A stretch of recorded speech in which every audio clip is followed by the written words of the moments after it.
Então, gostaria de perguntar a vocês sobre dúvidas que vocês tiveram na leitura do material que foi apresentado no vídeo.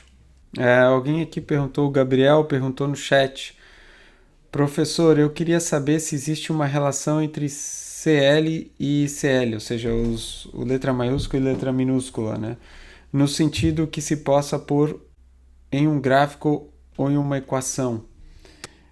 Até onde eu sei, não tem uma equação que você possa relacionar as duas, porque o CL, letra minúscula, é para um perfil.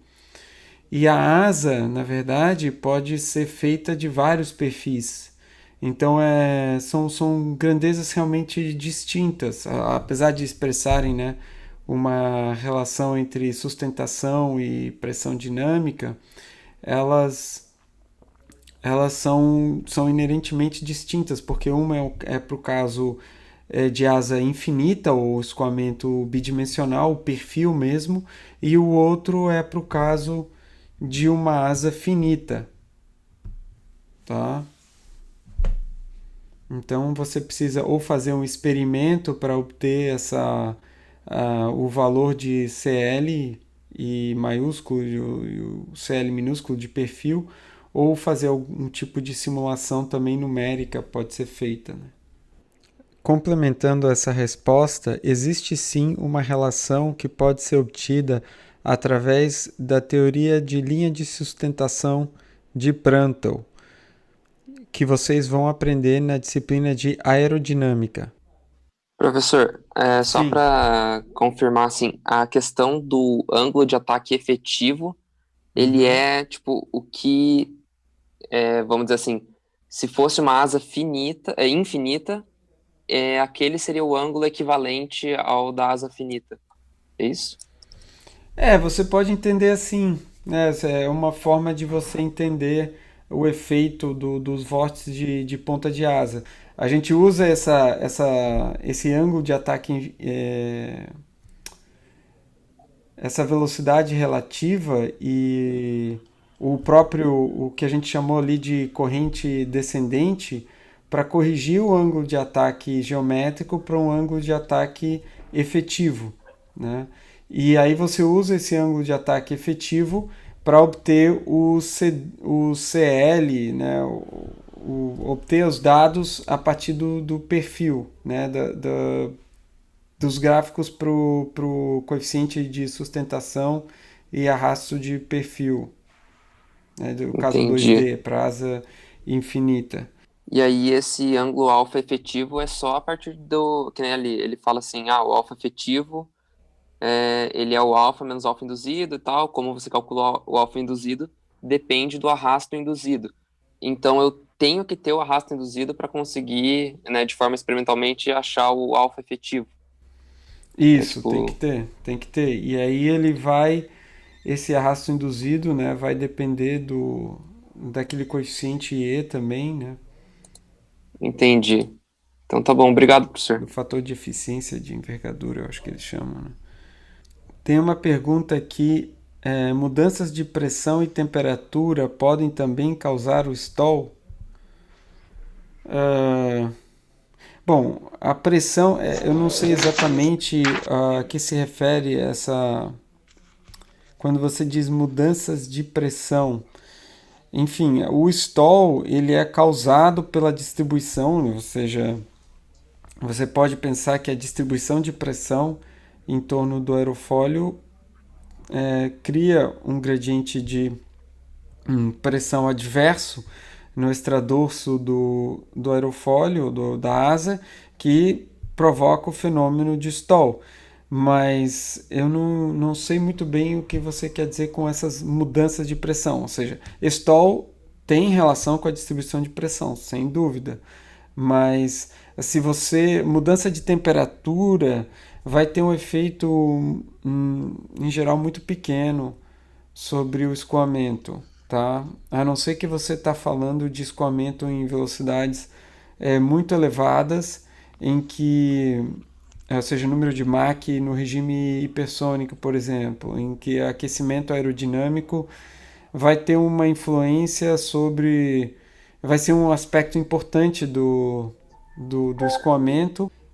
O Arthur perguntou: há algo que possa ser feito para reduzir o arrasto induzido em uma asa? Sim, a gente viu que a distribuição de sustentação tem relação direta com o arrasto induzido. E uma das formas de conseguir uma distribuição de sustentação, vamos dizer, favorável à redução do arrasto induzido, por exemplo, tem o caso de usar uma forma elíptica da asa, né? A área planiforme dela ser elíptica, mas isso tem as suas dificuldades, assim, e não é muito conveniente ter uma asa nesse formato, assim, do ponto de vista de fabricação. Então, por exemplo, uma coisa que também pode ser feita é usar torção na asa e, inclusive, eu acho que eu não sei se eu fiz algum comentário, mas se você olhar alguns aviões da série da Airbus não usam tanto as aletas, né, ou winglets, como é comum, por exemplo, nos aviões da Boeing. Então, as aletas, por sua vez, também são uma forma de você usar, de você reduzir o arrasto induzido. Então, elas são estruturas, né, que são colocadas nas pontas das asas, que na verdade são, por isso que são chamadas de winglets, porque são pequenas asas, não são só em geral, né, os winglets são pequenas asas, inclusive elas podem gerar em algumas situações, né, podem gerar até um pouco de sustentação. Então, elas são pesquisadas. Quem primeiro, pelo meu entendimento, quem primeiro propôs o uso de asas, de asaletas, foi um engenheiro chamado Whitcomb. Ele teve outras contribuições para a aerodinâmica importantes. Eu acho que uma delas, eu esqueço todas elas, mas são 3 contribuições importantes. Uma delas foram as asaletas, outra é a forma, eu não sei se vocês já notaram, mas próximo à fuselagem, a raiz da asa, algumas aeronaves têm um bojo, assim, um aumento assim gradual da seção transversal mesmo do avião à medida que você é, à medida que você percorre o avião de ponta de nariz até a cauda. E isso foi uma ideia do Whitcomb de fazer uma transição gradual dessa seção transversal. Isso tem a ver com eficiência aerodinâmica também, tá? Então, para evitar uma transição mais brusca de seção transversal, porque a presença da asa aumenta a seção transversal, né? Você imagina, antes você só tem a fuselagem, o nariz vai aumentando, né? À medida que você começa da asa, da ponta do nariz do avião, a seção transversal vai de 0, né? Porque na ponta do nariz é só um ponto, né? E vai aumentando. Aí você chega numa parte que fica mais ou menos constante e quando você chega na asa, aumenta novamente. Então, nos primeiros projetos, vamos dizer assim, de aviões mais modernos, você tem uma espécie de degrau, assim, quando você chega na asa. Aumenta repentinamente a área da seção transversal. E o Whitcomb, eu acho que já era conhecido da teoria de que esse aumento de seção transversal deveria ser de forma suave. Então ele propôs, né, esse engrossamento assim próximo da raiz das asas de forma a promover um aumento de seção transversal mais gradual. Isso teve um impacto aí sobre a eficiência, digamos assim, aerodinâmica do avião. Regra da área. Isso que eu descrevi é chamado de regra da área, tá? É, isso tem a ver com justamente essas velocidades.